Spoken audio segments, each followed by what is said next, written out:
गर्भवती पत्नी कांता और बेटी कविता शामिल थी। बंसी बहुत गरीब था और उससे गांव के महाजन का कर्ज चुकाया नहीं जा रहा था, इसीलिए महाजन बंसी से खासा नाराज था। एक दिन महाजन बंसी के घर आता है और पूछता है, क्यों बे बंसी, मेरे कर्ज का क्या किया? साहूकार जी, बस थोड़ी मोहलत और दे दीजिए। इन सर्दियों के बाद मैं आपका सारा कर्जा चुका दूंगा। अबे कर्ज नहीं दे सकता तो ये घर खाली कर दे। आज से इस घर पर मेरा कब्जा, समझा? यह कहकर महाजन बंसी और उसके परिवार से घर छीन लेता है और बंसी का परिवार सड़क पर आ जाता है। अब ऐसी ठंड में हम कहाँ जाएंगे जी? बच्ची को तो देखो, ठंड से कैसे कांप रही है। कांता, थोड़ी हिम्मत से काम लो।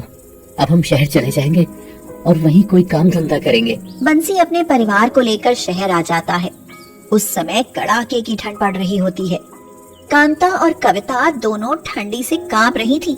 मुझसे तो ठंड सहन ही नहीं हो रही। माँ, बापू, सर्दी में मेरे तो हाथ पांव सुन पड़ रहे हैं। बंसी यह कह ही रहा था कि तभी कुंदन नाम का एक लंगड़ा भिखारी उनको सर्दी में कांपते देख कहता है, अरे बाबू, शहर में नवा आया है का? पूरा परिवार ठंड में कांप रहा है। घर चाहिए? हाँ भाई, घर तो चाहिए। घर चाहिए तो हमारा साथ चलो। एक खोली खाली पड़ा है, उसमें तुम डेरा डाली ले हो। उस समय बंसी की हालत ही ऐसी थी कि वह कुंदन भिखारी की बात को टाल न सका। बंसी अपने परिवार के साथ कुंदन की झोपड़ी में रहने लगता है। इस तरह उसके परिवार को छत तो मिल जाती है, पर पेट की भूख का सवाल खड़ा का खड़ा ही रह जाता है। भाई, इस भयंकर सर्दी में सिर छुपाने के लिए छत तो आपने दे दी, पर पेट भरने के लिए रोटी भी तो चाहिए। ये लंगड़ा कुंदन भिखारी तुम्हारा हर प्रॉब्लम सॉल्व कर ही देगा। वह रेलवे स्टेशन का सामने इमराई चाय का स्टॉल है, वो तुम चला लो। पैसा वैसा नहीं होए तो कोई भी ले ले, पर धीरे धीरे हमारा पैसा चुकाई देना। आप तो मेरे लिए भगवान है भाई, मैं आपका एक एक पैसा चुका दूंगा। उस दिन के बाद बंसी चाय की दुकान चलाने लगता है। कुछ ही दिनों में उसकी चाय की दुकान अच्छी चलने लगती है और उसके परिवार को पेट भरकर रोटी मिलने लगती है। यह देखकर कांता कहती है, गांव से तो यह शहर ही अच्छा है, कम से कम पेट भर खाना तो मिल जाता है। ये तो सही कहा कांता तूने, पर ये सब कुंदन भिखारी के कारण ही हो पाया है। अगर वो नहीं मिलता तो पता नहीं क्या होता।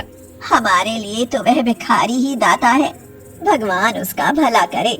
शहर में बंसी की दुकान पर तरह तरह के लोग आते हैं और दो पैसे भी अच्छे बनने लगते हैं तो उसे बुरी संगति में दारू का शौक लगाता है।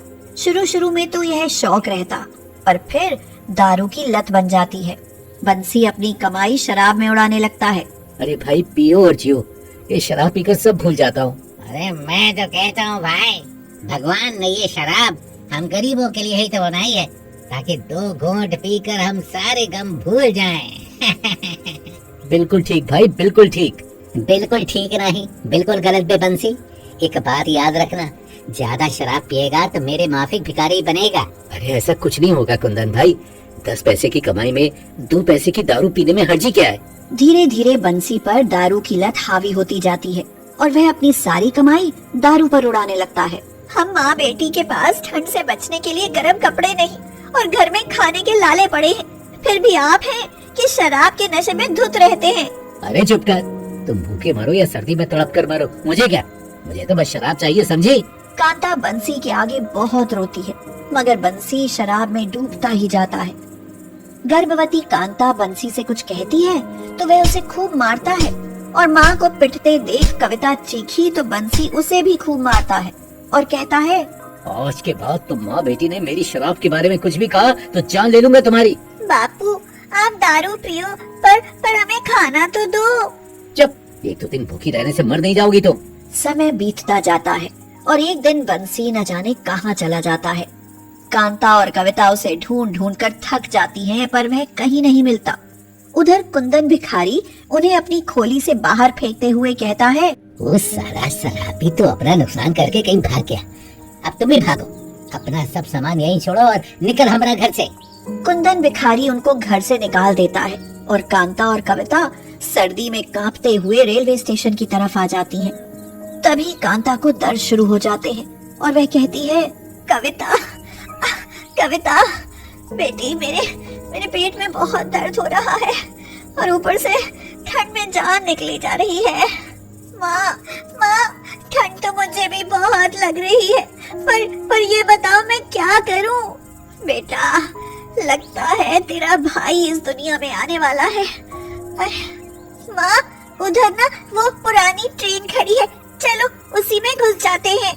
हाँ हाँ बेटी, जल्दी करो। यह कहकर माँ और बेटी दोनों उस पुरानी ट्रेन को अपना घर बना लेती हैं और कांता उसी ट्रेन घर में एक बच्चे को जन्म देती है और कहती है, कविता बेटी, तुझे भाई मिल गया। माँ, मैं अपने भाई का तुमसे भी ज्यादा ख्याल रखूंगी। बिल्कुल रखना बेटी, तेरा बाप तो हमारा सहारा न बन सका, हो सकता है यह बन जाए। उस दिन के बाद कांता और कविता दोनों अपने ट्रेन घर में रहती और रेलवे स्टेशन पर भीख मांगकर गुजारा करने लगती हैं। कांता बच्चा गोद में लिए हुए कह रही है, 5-10 रुपया दे दो साहब, भगवान आपका भला करेगा। दे दो साहब, मेरा छोटा सा भाई आपको दुआ देगा। मगर उनको भीख मांगते देख कुंदन भिखारी का तन बदन जल उठता है। वह खुद से कहता है, लो, ये कमबख्त ऊर आ गई, भिखारन कहीं की। इनका आने से तो हमारा नुकसान होएगा। इनका तो स्टेशन से भगाना पड़ेगा भैया, वरना मैं भिखारी से भी भिखारी बन जाएगा। कुंदन बहुत ही लालची था। गरीब होकर भी उसके दिल में गरीबों के लिए दया नहीं थी। वह कांता और कविता को स्टेशन से भगाने की सोच रहा था। मगर इसी बीच एक दिन सर्दी और भी भयावह हो जाती है। कांता बच्चे को गोद में लेकर भीख मांग रही होती है तो अचानक ही बच्चा हरकत करना छोड़ देता है। यह देख कांता चीखने चिल्लाने लगती है, मुन्ना, अरे ओ मुन्ना, तुझे क्या हो गया बेटा? मेरा मुन्ना, मेरा बच्चा, भगवान इसे क्या हो गया? तभी कविता आकर कहती है, माँ माँ माँ, क्या हुआ भैया को? बेटी, लगता है सर्दी की भेंट चढ़ गया तेरा भाई। कांता और कविता को ऐसे रोते देख कुंदन भिखारी को तो जैसे मन चाहा फल मिल जाता है और वो कहता है, अच्छा हो अगर इस भिखारिन का बच्चा ठंड या तड़प कर मर जाए, फिर तो ये दोनों यहाँ से भागी जाएंगे। मैं अकेला भीख मांगकर खूब कमाई करेगा। मगर तभी न जाने कैसे कुंदन भिखारी के मन को क्या होता है, वह